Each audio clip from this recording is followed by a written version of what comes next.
नमस्कार, आप देख रहे हैं रिटर्न विश्वासी न्यूज। आइए ले चलते हैं आपको खबरों की तरफ। किसान आंदोलन को लेकर कांग्रेस पार्टी के नेता तौकीर आजमी ने किया किसानों का समर्थन।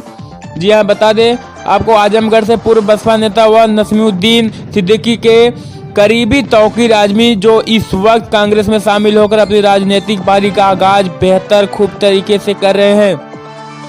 देखिए उनके विचार, जो आज की सियासत में हर किसी को अपना इकबाल बुलंद करने के लिए सबसे सटीक उदाहरण का नजारा पेश करते हुए प्रेस कॉन्फ्रेंस में क्या कुछ कहा, आइए दिखाते हैं अपने संवाददाता मोहम्मद आरिफ की यह विशेष रिपोर्ट। सर, तौकीर आजमी साहब हमारे साथ आप बैठे हुए हैं, बहुत ही अच्छा लगा आपसे मिलके। आपके बहुत सारी बातें हमने सुनी, लेकिन अब हमारी मीडिया और ये देश इस मीडिया के माध्यम से जानना चाहता है कि किसान आंदोलन में वो क्या बातें हैं। जो बैठकों का दौर जारी है, मंत्रिमंडल परेशान है, किसान अपनी जिद पे अड़ा है और दिल्ली सीज है, बताइए सर। देखिए, ऐसा है कि ये बिल किसानों के खिलाफ है, देश के खिलाफ है। किसानों का जो नुकसान है वो है ही है, किसान की आम जनता के खिलाफ है। ये इस बिल के ज़रिए किसानों की जो खाद्य जो अनाज है, ये चंद कॉरपोरेट के हाथ में चला जाएगा और देश की जनता एक वक्त ऐसा आएगा कि भूखी मरेगी। ये सबसे बड़ा इसमें प्रॉब्लम है। किसान के बिचौलिए खत्म करने का मामला है तो वो उसका तरीका था, उस तरीके से खत्म किया जा सकता था। लेकिन ये जिस योजना के तहत आ रहा है, कुछ बड़े कॉरपोरेट व्यवसायी, उनके हाथ में पूरा आपकी अनाज किसानों से लेके उनको दे दिया जाएगा और उसके बाद ये फिर आम जनता तक जब पहुंचेगा तो ये सोने के भाव में पहुंचेगा। ये उनका गुलाम हो जाएगा ये देश खाने के लिए। जी, गवर्नमेंटेड ऑर्गेनाइजेशन जो निजीकरण में जी तब्दील किए जा रहे हैं, सरकारी संस्थाएं, जी, पर क्या बोलते हैं सर? सरकारी संस्थाएं, देखिए, ये प्राइवेटाइजेशन जो बहुत पहले से शुरू हुआ है, वाजपेयी जी की सरकार से इसकी शुरुआत हुई है।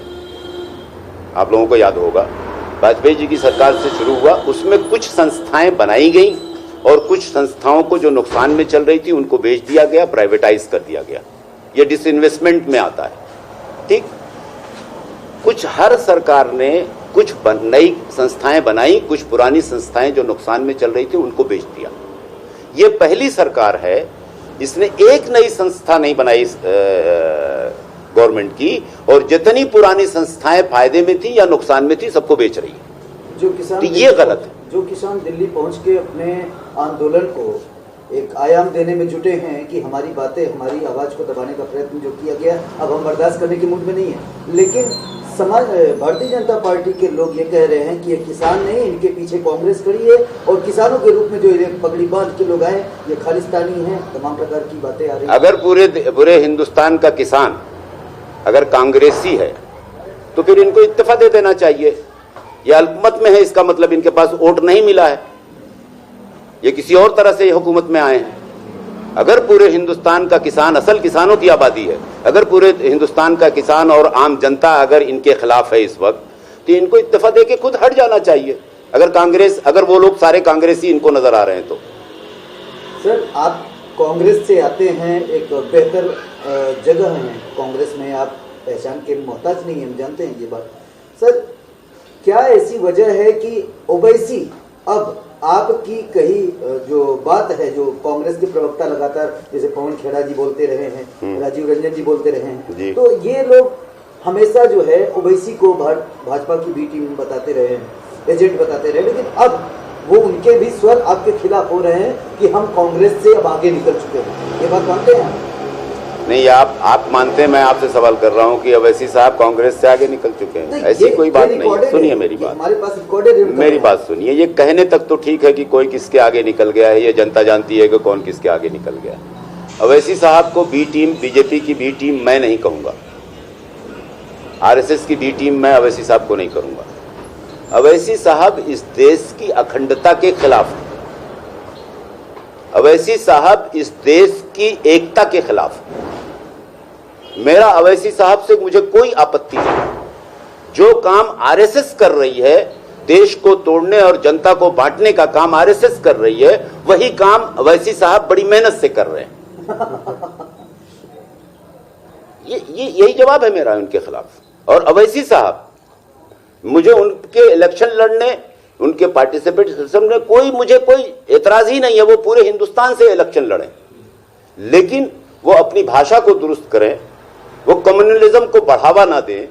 वो कम्युनलिज्म को बढ़ावा देते हैं, ये देश के भी खिलाफ है और ये मुसलमानों के साथ बहुत बड़ी दुश्मनी है अवैसी साहब की। आप मुसलमानों का सहारा लेके, आपको किसने बना दिया? आपने किसने टेंडर दे दिया मुसलमानों का कि जो आपके मुसलमानों के सबसे बड़े रहबर बन के बैठ गए? और हिंदुस्तान में मुसलमान नहीं है जो मुसलमानों की फिक्र रखते हैं। आप मुसलमान और हिंदू को अलग बांट के अपनी रोटी सेकना चाहते हैं, यह गलत बात है। मैं अवैसी साहब की इस बात के खिलाफ हूं। और ये एक तरह से मैं तो हमेशा इस तरह की मांग करता रहा हूं कि देश में एक कानून बनना चाहिए कि जो लोग देश की जनता को और दूसरे हर मजहब और धर्म और जाति के लोगों को बांटने का काम करते हैं, उनके ऊपर देशद्रोह का कानून लगना चाहिए। सर, जो कानून केंद्र सरकार लाई है, वही कानून जो है 2012 में कांग्रेस की सरकार लाई थी और अब वही कानून बीजेपी की सरकार लाई है, तो कांग्रेस उसका विरोध कर रही है। बिल्कुल सही सवाल पूछा है आपने। कांग्रेस ने जीएसटी भी लाना चाहिए थी। कांग्रेस की मनमोहन सरकार जीएसटी लाना चाहती थी, लेकिन क्या इतनी दुर्दशा होती मनमोहन सिंह अगर लाते तो? मनमोहन सिंह एक इकोनॉमिस्ट हैं। आपको याद होगा 2008 में पूरी दुनिया में जब लेमन ब्रदर बैंकरप्ट हुई थी, तब पूरी दुनिया में एक रिसेशन आया था, वर्ल्ड वाइड आर्थिक मंदी आई थी 2008 में। उस वक्त कुछ 3 देश दुनिया में उस आर्थिक मंदी से बचे थे, उसमें से हिंदुस्तान एक था। क्या हिंदुस्तान की आर्थिक स्थिति सबसे ज्यादा मजबूत थी? अमेरिका से मजबूत थी क्या? नहीं। उस वक्त यहाँ के प्राइम मिनिस्टर मनमोहन सिंह थे, इसलिए अर्थशास्त्री हैं वो। इसलिए उस आर्थिक मंदी का असर रत्ती बराबर भी हिंदुस्तान पे नहीं हुआ था। मनमोहन सिंह अगर जीएसटी को ले आते तो वो जीएसटी भी कामयाब होती, उसी तरह से जैसे 2008 में उन्होंने इकोनॉमी को संभाला था। ठीक उसी तरह से अगर बिचौलिया खत्म करने के लिए अगर ये बिल ले आते, तो उस बिल के अंदर जो दूसरी चीजें घुसा दी गई हैं, मनमोहन सिंह अपने तरीके से करते, उससे किसानों को और जनता को फायदा होता। यहां किसानों को और जनता को और देश को फायदे के लिए नहीं किया जा रहा है। यहां पे कुछ बड़े कॉरपोरेट जगत को, कुछ लोगों को, मैं नाम नहीं लेना चाहता, चंद लोग हैं जिनके हाथ में पूरे हिंदुस्तान का खाना दिया जा रहा है कि यह हिंदुस्तान उन कॉरपोरेट का गुलाम हो जाए खाने के लिए। जब आपके पास खाना नहीं होगा तो आप आंदोलन की बात करेंगे? आप जब भूखे मर रहे होंगे तो आप अपना हक मांगेंगे कि पहले रोटी मांगेंगे? आपको मजबूर किया जा रहा है कि आपका खाना कुछ लोगों के हाथ में रहे, ताकि सिर्फ आप खाने की बात करें, सहूलतों की बात ना करें। सर, भारतीय जनता पार्टी जो है ये कह रही है कि एमएसपी पे जो है विपक्ष जो है भ्रम फैला रहा है और प्रधानमंत्री मोदी जी ने कहा कि एमएसपी नहीं खत्म हो रही है। क्या विपक्ष को प्रधानमंत्री मोदी जी के बातों पर विश्वास नहीं है? एमएसपी नहीं खत्म हो रही है तो फिर उसको आके बात क्यों नहीं करते? प्रधानमंत्री जी अगर इतने ही सच्चे हैं, मैं नहीं और कुछ कहूंगा, अगर वो इतने सच्चे हैं तो उनकी हिम्मत क्यों नहीं पड़ रही है कि किसानों से आके वो बात कर लें? उनसे बात तो करिए, उनको संतुष्ट तो करिए आप आके। आपके पास टाइम होना चाहिए ना। इसी जनता के प्राइम मिनिस्टर है ना आप। इसी जनता ने चुन के आपको उस कुर्सी पे बैठाया है कि आप हमारे काम को देखिए। आप कोई राजा तो नहीं है ना कि आप अपनी मर्जी से फैसला करेंगे। इस जनता के फैसले में ही आपका फैसला होना चाहिए ना। तो आप जनता बात करिए किसानों से। बहुत बहुत धन्यवाद सर आपका इन तमाम सारी बातों को करने के लिए, हम लोगों को समय देने के लिए। Thank you very much. तेज सबसे आगे, खबरें देखे सबसे पहले, आपको करे हर खबर से रूबरू।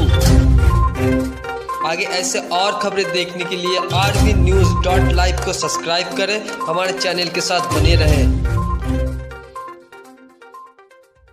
बदलेगा खबरों का अंदाज, बदलेगा खबरों का मिजाज, बुलंद होगी जनता की आवाज, आपका सरोकार, असल मुद्दों की पुकार, पत्रकारिता की धार, खेत खलियान, महिलाओं का सम्मान, देश के नौजवान, जनता मांगे समाधान, सड़क पर घमासान, भ्रष्टाचार से परेशान।